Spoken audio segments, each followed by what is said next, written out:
Want to make a traditional Japanese meal like you get in Japan that's also plant-based?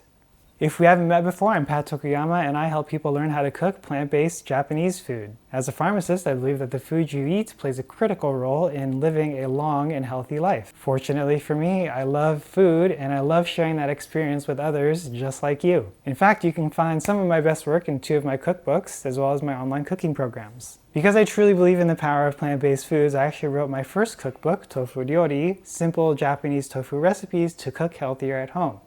So this features over 30 different Japanese tofu recipes that can help you get a head start, a delicious head start at that, regardless if you're brand new to Japanese food and or plant-based cooking. Tofu is what has helped me transition away from my seafood and meat on a daily basis to more plant-based foods in my diet.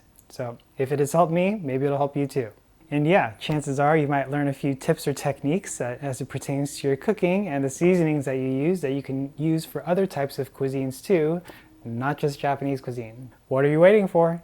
Make delicious plant-based Japanese food starting today.